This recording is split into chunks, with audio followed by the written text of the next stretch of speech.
Sveiki visi. Jo, esam jau Danijoje ir tęsim darbus toliau. Atvažiavau prie to namelio į pajūrį. Pradėsim ardyti. Bet prieš tai išgeriu vaistus. Žinokit, jau antrą savaitę geriu labai daug tablečių. Rado kažkokią tai labai negerą bakteriją pas mane skrandyje Lietuvoje. Ir kas svarbiausia, kaip einu tuštintis, išmatos žalios tokios, kaip Šreko blemba.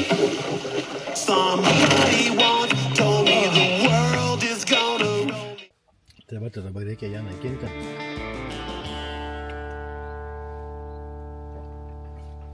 Nuryt labai sunku. Jau net goktu darosi nuo tų vaistų. Nesvarbu, svarbu, kad turime eiti toliau dirbti, ne? Kas liečia ten, kur vonios buvo, kur griovio vonės, tai eiliniai nesklandumai. Sąskaitos vėluoja, stipriai vėluoja apmokėti.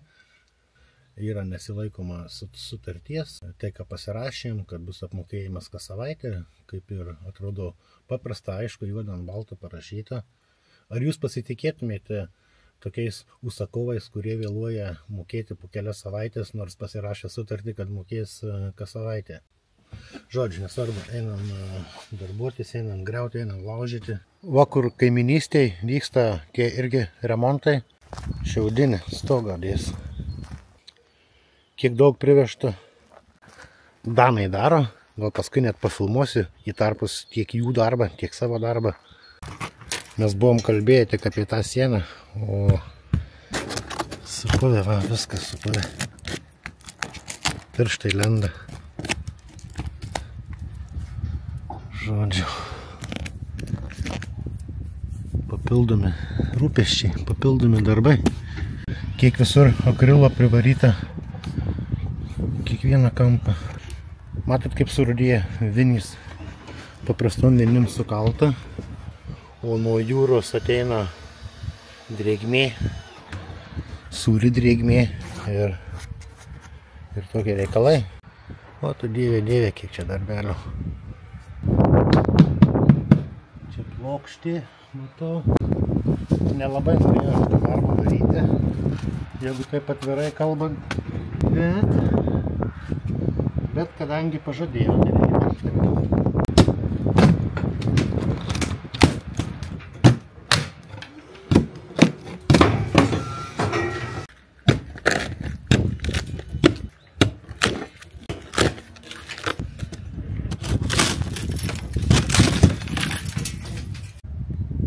Va, dar ir gyvų yra, o kaip varžtai surudėja. Viskas surudėja.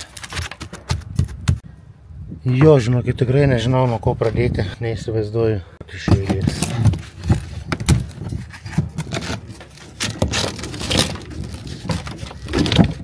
Bet ten toliau viduj pakankamai neblogai atrodo.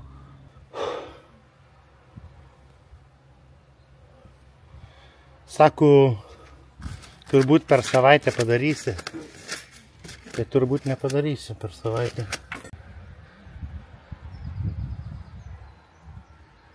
Prasidariau daugiau. Tas vėjo popierius, tas vindpapas vadinamas uždėtas. Nelabai noriu šito ardyti, bet teks. Matot, kaip atrodo. Viskas išpuvę.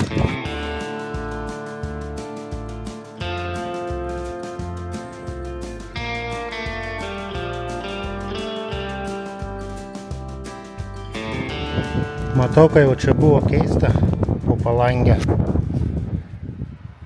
Įdėtos visai kitos lentos, nes senosios yra su špuntu, tokios kaip grindinės lentos, tokio principo. Jau vienoje vietoje prisidirbo, tai jau parodysiu. Virš lango, kaip matot, irgi viskas baisu.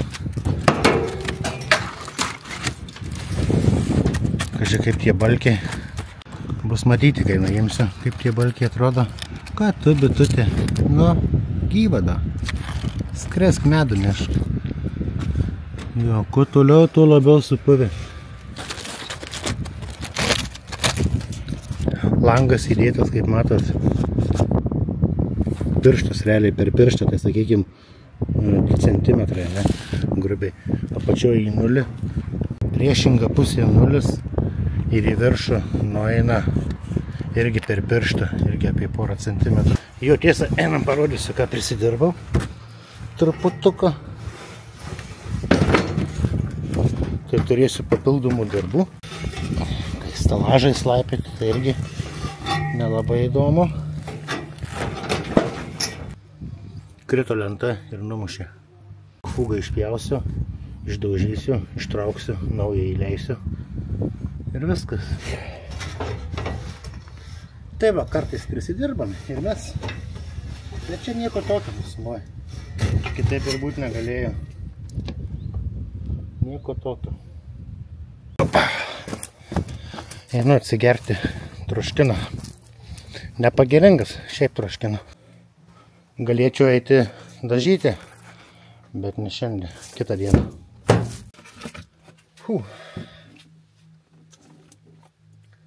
Truputį ranką pasimušiau, kai bdėjau į stelažą. Nepatogu vienam tą darbą daryti. Nesigudžiu aš čia, aišku, bet tiesiog šiaip nepatogu. Bet padarysim. O, žmona Zefyrą įdėjo. Parsivežėm iš Lietuvos. Bakterijai, vitaminų. Termolentos. Ir va tokios juostelės yra 3,5 cm pločio. Tai jos dėsis ant tarpų. Glausio šitas lentas vienas su kita. Minimalus tarpukas lieka ir tada dėsim tą juostelę. Tai taip ir atliksim tą darbą. Pradžių vieną pusę, stelažai, antrą pusę.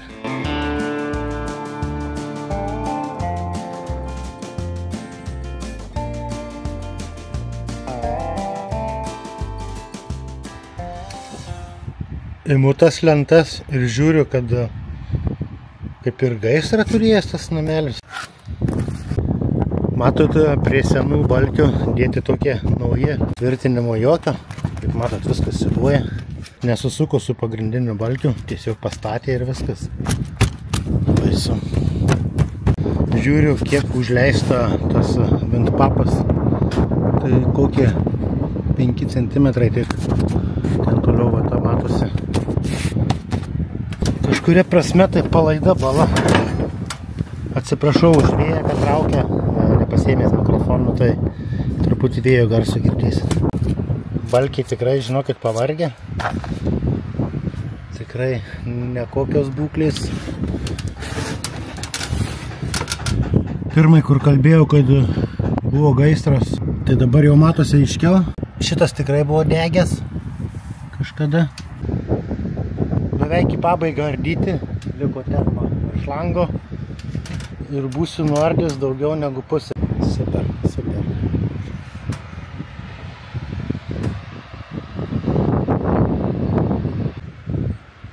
Kaimynai, mačiau, deda latakus. Kaip gaila, kad nepasiėmęs mikrofonų, tai vėjas traukia. Bet ką norėjau parodyti, žiūrėkit, viskas čia palaida, viskas išpuvę. Daugiau mažiau, va, viskas tai juda. Kaip jie tai buvo padarę, tai neturiu supratimų. Realiai tai čia reikėtų viską lyginti iš naujo. Žinokit, nežinau, ką daryti, neįsivaizduoju. Reikės kviesti šeimininką ir pasitarti su juo. Nes to, kas yra, dėti naujas lentas. Nu, žinokit, man nekyla rankos niekaip.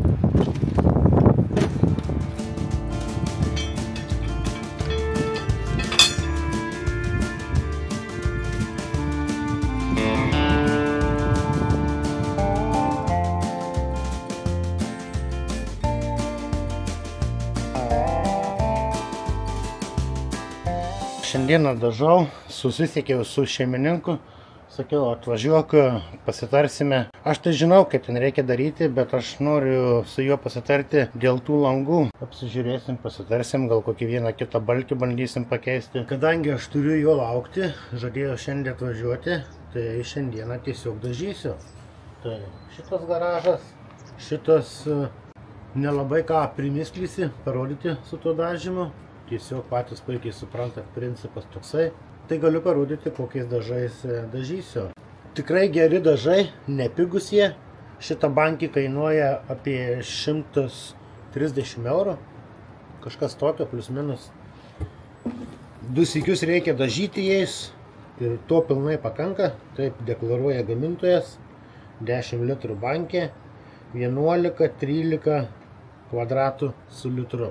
Jo, tai einu toliau dažyti, laukti šeimininko, gal šiandien atvažiuos, bent jau žadėjau šiandieną ir žiūrėsim. Teptukas į rankas ir pirmin.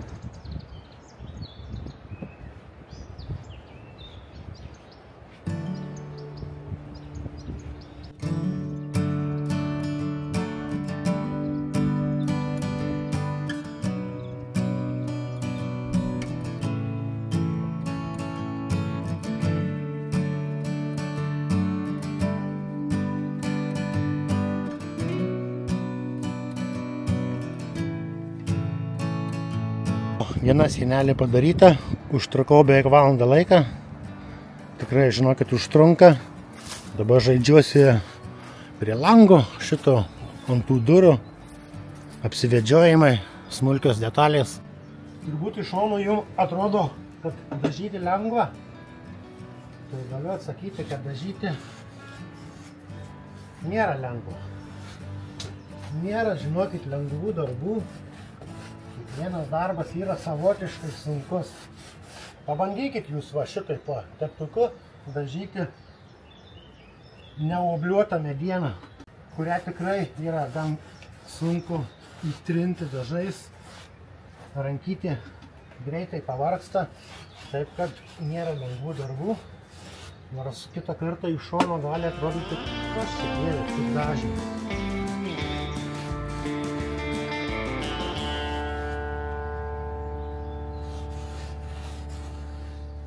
Pasidarysiu trumpą pertraukėlę. O, voverikė bėga.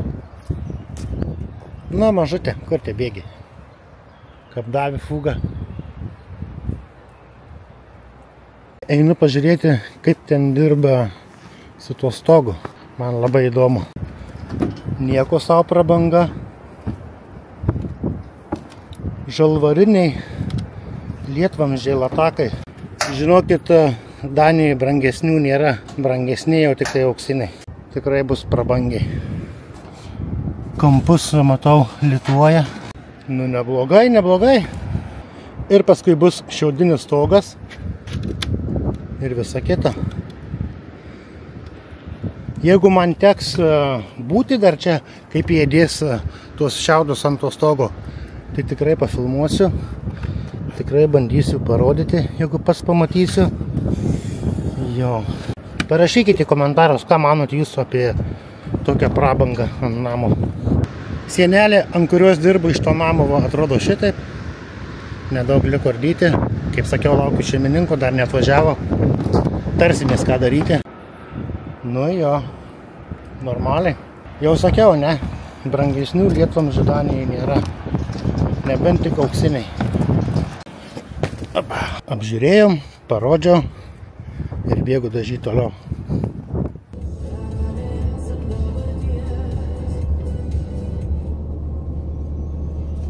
Tai visko nepabaigiau, dažų pritrūko. Traukam namo. Jau važiuoju namo. Šito objektų šiandieną tiek. Pratęsim kitą dieną.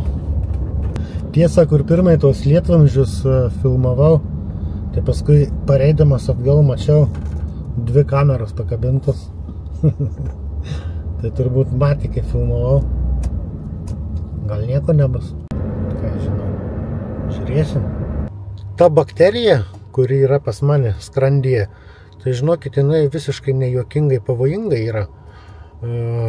Jinai tvirtinasi prie skrandžio sienelių, ten dauginasi kažkaip tai, nežinau kaip. Tai gali sukelti opas, žodžiu, tikrai gali pridaryti daug rūpesčio. Tai todėl ir geriu tokius kiekius antibiotiko, 4 tabletės ryte, 4 vakare, 2 iš jų ospamoksas. Ospamoksas 1000, tai tikrai gan stiprus. Kas tas antras antibiotikas, dabar neatsimenu, nepasakysiu pavadinimo, bet irgi nesilpnas. Tai realiai didelė dozė tų tokių stiprių antibiotikų kiekvieną dieną. Tai paskui tikrai gausiu vartoti daug gerųjų bakterijų papildomai. Nu, bet nesvarbu, judam, krutam, judam iš palengva. ir viskas gerai bus. Ketvirtadienį važiuoju į tą objektą, kur tie griovimai.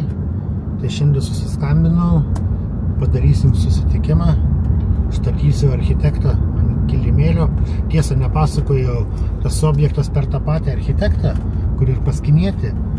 Tai kažkaip jau man taip gaunasi su juo, nežinau kodėl, kad tie visi apmokėjimai tokie problematiški. Paskinėti buvo tas pats, dabar čia tas pats. Seniau tokių dalykų kažkaip aš nelabai esu turėjęs, o dabar su tuo žmogum kažkas tai nesiklijuoja. Tai aš jam truputį paaiškinsiu apie gyvenimo vertybės, pasakysiu savo poziciją ir paskui tegu jisai savo masto, ką jis nori, tą jis ir tegu galvoja. Aš turiu savus reikalus, jis tai gali turėti savus reikalus. Galim draugauti, galim bendrauti, o galim tiesiog gražiai įsiskirti. Tai va, tokie reikaliukai. Nes darbo visą laiką turėjau ir visą laiką turėsiu, tai vienu klientu daugiau, vienu mažiau, neprapulsi mane. Jo, tai aš gal tam kartą ir atsisveikinu. Dėkui, kad buvote, ačiū, kad žiūrėjote ir iki sekančio karto. Ir žinoma, būtinai papasakosiu, kaip baigėsi su tuo architektu. Bet tai sužinosiu tik tai ketvirtadienį. O tam kartui kaip ir viskas. Tai dar kartą ačiū visiems, ačiū, kas buvote, ačiū, kad žiūrėjote ir iki sekančio karto.